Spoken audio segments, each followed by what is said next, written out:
Hello' friends, আজি মই বনাম ডি মিডল ফ্লুট আৰু এইটো পৰ্যায়ৰ পৰা বাঁহীটো এই পৰ্যায়লৈ কেনেকৈ নিয়া হ'ল সকলোখিনি প্ৰচেছ মই দেখাম আৰু লগতে বাঁহীটোৰ সম্পূৰ্ণ জোখ মাক দিম আৰু টিউনিং কেনেকৈ কৰে গোটেইখিনি মই দেখাই দিম। তাৰপিছত বাঁহীটোৰ সম্পূৰ্ণ জোখ মাক দিম আৰু কিছুমানে অকলে জোখ মাকটো চাই কিনে গুচি যায়, কিন্তু সেইটো কৰিলে আপোনালোকে বাঁহীটো সম্পূৰ্ণকৈ বনাব নোৱাৰিব, কাৰণ তাত আকৌ বহুত কিছুমান প্ৰচেছ থাকে, সেই প্ৰচেছবিলাক কৰিব লাগিব। সেই গতিকে ভিডিঅ'টো সম্পূৰ্ণৰূপে চাব।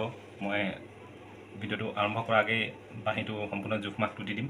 তাৰপিছত বাঁহীটো কেনেদৰে ফুটোৱা হ'ল গৰম কৰি, তাৰপিছত আকৌ প্ৰচেছটো আপোনাৰ যিটো আমি টিউনিং কৰিম যেনেকৈ, সেই টিউনিং প্ৰচেছটো মই দেখাই দিম। তো সেয়াই, ভিডিঅ'টো চাব, ভাল পাব আৰু আশা কৰোঁ আপোনালোকেও ঘৰতে পাৰিলে বাঁহীটো বনাব পাৰিব। আৰু জোখ মাকটো পূৰা একুৰেট থাকিলে বাঁহীটো একদম একুৰেট হ'বই। আৰু ইমানেই ধুনীয়া টিউনিং হৈছে নহয় বাঁহীটো, আপোনালোকে চালে গম পাব টিউনত একদম পূৰা মিটাৰ একদম পূৰা একুৰেট আছে। সেই গতিকে ভিডিঅ'টো শেষলৈকে চাব আৰু আশা কৰোঁ ভিডিঅ'টো ভাল লাগিলে আপোনালোকে ছাবস্ক্ৰাইব কৰি দিব, যিসকল নতুন ভিউৱাৰ্ছবিলাকে চাই আছে। সেয়া ভিডিঅ'টো আৰম্ভ কৰোঁ। এতিয়া আমি প্ৰথমে বাঁহীটো কিমান দীঘল হয় সেইটো চাই লওঁ। সম্পূৰ্ণ কিমান দীঘল আছে, 43.6 চেণ্টিমিটাৰ দীঘল বাঁহীটো সম্পূৰ্ণ। আৰু মূৰৰ পৰা মাউণ্ট হলটো দূৰত্ব আছে 6.6 চেণ্টিমিটাৰ। আৰু এতিয়া 1 নম্বৰ হলটো আছে 21.5 চেণ্টিমিটাৰ, 2 নম্বৰটো আছে 24 চেণ্টিমিটাৰত, 3 নম্বৰটো 26.9 চেণ্টিমিটাৰ, 4 নম্বৰটো আছে 30.2 চেণ্টিমিটাৰ, আৰু 5 নম্বৰটো 31.8 চেণ্টিমিটাৰ, 6 নম্বৰটো 35.3 চেণ্টিমিটাৰ, আৰু একেবাৰে শেষত আছে টিউনিং হলটো 39.7 চেণ্টিমিটাৰ। আৰু ইয়াৰ ডায়মিটাৰটো হৈছে 15 mm। তো 15 mm মানে ডি মিডল ফ্লুটৰ কাৰণে একদম বেষ্ট। আপোনালোকে 16ও ল'ব পাৰে, কিন্তু 16তকৈ ওপৰত ল'লে মানে নিমিলিব। আৰু ইয়াতে কিছুমানে এতিয়া জোখ মাখখিনি চাই ভিডিঅ'টো ধুনীয়াকৈ বেক কৰি যাবগৈ, ভাবিব কি বাঁহীটো ধুনীয়াকৈ বনাব পাৰিম, কিন্তু সেইটো নহয়।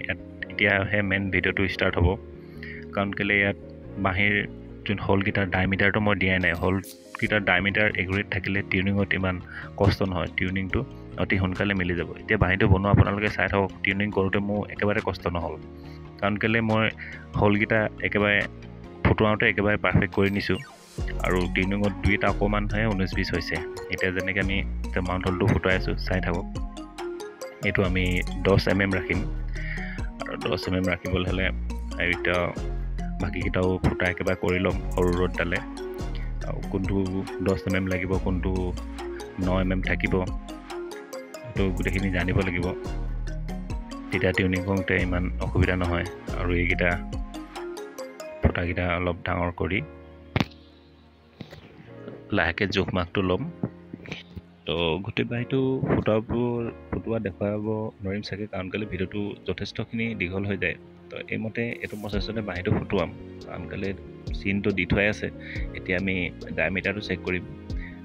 মাউণ্ট হলটো ডায়মিটাৰটো হ'ব লাগে 10 mm, কিন্তু এয়া 9 mm হৈছেহে। গতিকে 9 mm ৰড এডাল গৰম কৰি ইয়াক মই ভৰাই দিছোঁ, সেইটো 10 mm হৈ যাব। তাৰপিছত 10 mm আৰু 3টামান হল 10 mm লাগিব, সেইকেইটাও মই দেখাই আছোঁ। এইটো 10 mm হৈ গৈছে। আৰু যদি চাই লওঁ, আপোনালোকে মোবাইলত ভালকৈ দেখি পাইছেনে, মই গম পাইছোঁ। এতিয়া চাওক, 3 যোনডাল দীঘলা, 4 যোনডাল দীঘলা, যিডাল এই পাৰকেইটাত মিলি গৈছে, গতিকে এইটো 10 mm হৈ গ'ল, পূৰা একুৰেট আছে।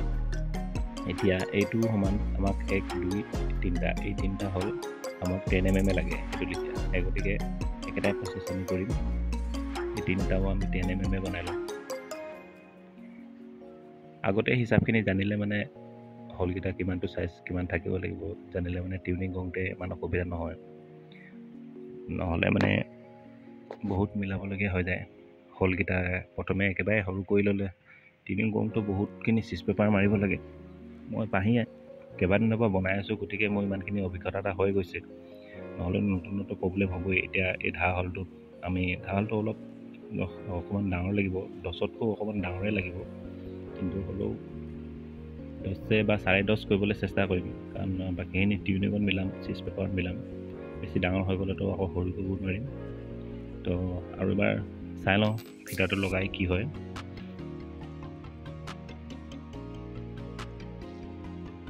ইও 10তকৈ 10 আছে,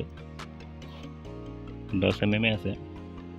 আৰু অকণমান বহল কৰিবলৈ চেষ্টা এটা কৰি চাওঁ এইটো। আৰু বাকীকেইটা চাই লৈছোঁ আমি। বাকীকেইটা এইটো একেবাৰে লাষ্টৰ হলটো 9 mm আছে, এইটো 9 mm আছে। একেবাৰে অকণমান পাছত গোটেই জোখখিনি দেখাম বাৰু। টিউনিং কৰা আগে আগে মই দেখাই আছোঁ কোনটো হল কিমান ডায়মিটাৰ থাকিব। ইমানটো ডায়মিটাৰ বনালে মানে অসুবিধা নহয়গৈ আৰু টিউনিং কৰিবলৈ। এইটো হৈ গৈছেগৈ আৰু এবাৰ চেক কৰি লওঁ। আৰু ইয়াক সৰু হ'লেও ডাঙৰ হ'লেও এই নকৰোঁ, একেবাৰে টিউনিঙত মিলাম। তো এয়া আমি টিউনিং কৰাৰ আগে গোটেই হলকেইটাৰ ডায়মিটাৰকেইটা চেক কৰি লওঁ। আপোনালোকে লিখি ল'ব। প্ৰথম মাউণ্ট হলটো থাকিব 10 mm আছে।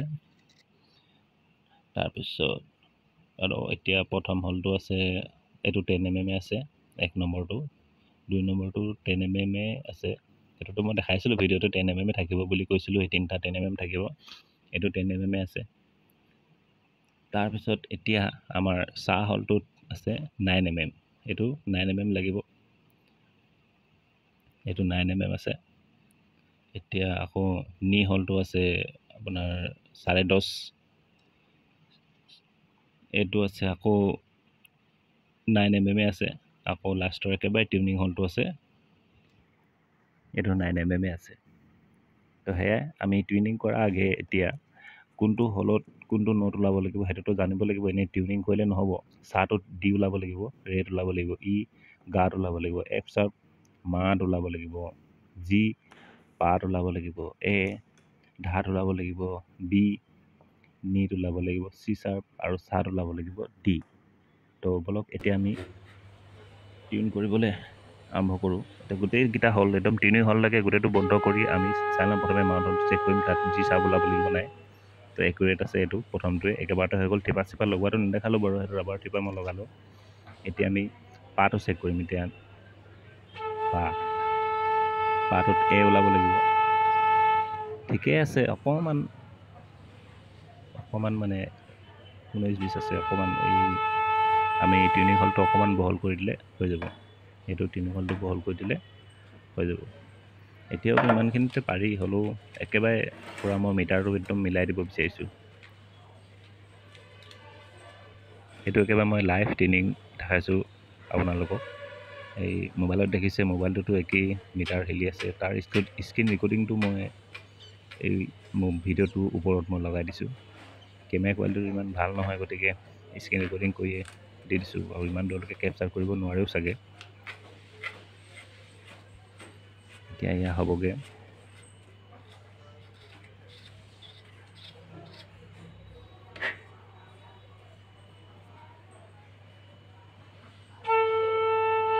এয়া দেখিছে একদম একুৰেট হৈ গ'ল পূৰা মিটাৰ।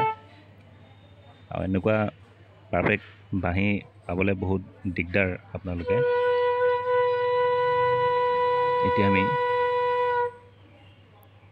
এইটো ধা হলটো ঠিকে আছে। এতিয়া নি হলটোলৈ যাওঁ। এতিয়া নি হলটো আমি চেক কৰি লওঁ। নি হলটো একুৰেটে আছে। এয়া মই কৈছিলোঁ নহয়, দেখি প্ৰথমতে যদি আমি হলকেইটা একুৰেটকৈ ফুটুৱাই আনো টিউনিঙত ইমান প্ৰব্লেম নহয়। এতিয়া ধাৰটো দেখিছে একেবাৰে একুৰেটে আছে। আমাৰ এতিয়া এইকেইটা ইমান চাবলগীয়া নহ'ল। প্ৰথমে পাতটোহে অকণমান মিটাৰটো ডাউন আছিলে। তো এতিয়া আমি চাম, পাছত আহিব ৰে। আমি ৰে হলটো চাম, ৰেড ওলাব লাগিব। ইটো ওলাইছে আৰু অকণমান ডাউন আছে, জাষ্ট অকণমান বহল কৰি দিম আমি। এইটো স্কেচটো কোনফালে মাৰিম সেইটো মন কৰিব লাগিব। এনেই হলটো ডাঙৰ কৰিলে নহ'ব, উঠাবলৈ হ'লে মানে এই ওপৰফালে দেখিছে নহয়, এই ওপৰফালে স্কেচটো মাৰিম আমি। গোটেই হলটোতে নেমাৰোঁ, সেই ওপৰফালে স্কেচ মাৰি আছোঁ মই। এতিয়া চাব, সেই ওপৰফালে স্কেচ মাৰি দিলে মিটাৰডাল একেবাৰে জেগাত পূৰা মিলি যাব। চাই থাকক।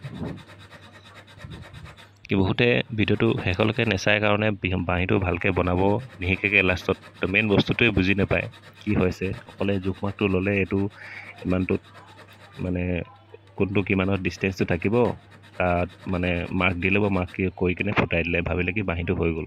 কিন্তু সেইটো সেনেকৈ নহয়। এয়া দেখিছে হৈ গ'ল, পূৰা একুৰেট হৈ গ'ল।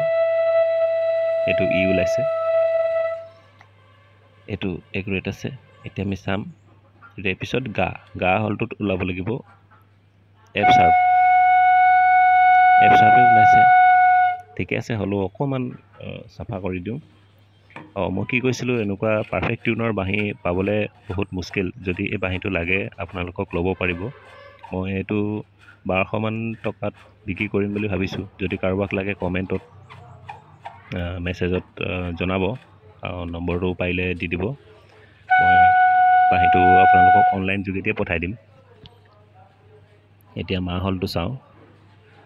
মাহ হলটো আচলতে সম্পূৰ্ণ খুলিব নালাগে, সেইটো মই এবাৰ মিলাই লৈছোঁ। তাৰপিছত মাহটো ওলাব লাগিব একচুৱেলি জি, সম্পূৰ্ণ খুলিব নালাগে, তাক অলপ মিলাই লওঁ কোনফালৰ পৰা মিলে। মিলাই কিনে মই দেখাইছোঁ মাহটোত জি ওলাব।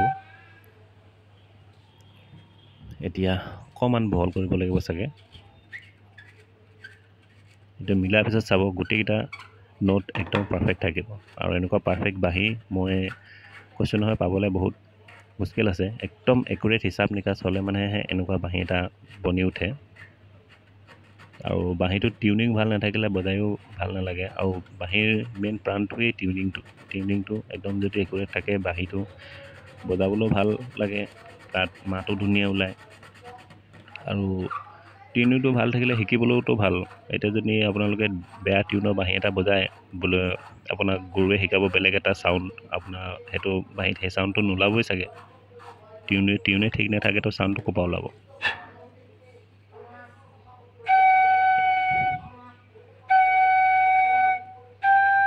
হৈছেগে, এয়া হৈ গ'ল, জি ওলাইছে এতিয়া, পাৰফেক্ট হৈ গ'ল। এতিয়া আমি ফাইনেল চেক এটা কৰিম। চাই থাকক মিটাৰডাল, ক'ৰবাত যদি মিষ্টেক মাৰিছে এনেকুৱা বাঁহী পাবলৈ বহুত মুস্কিল আছে।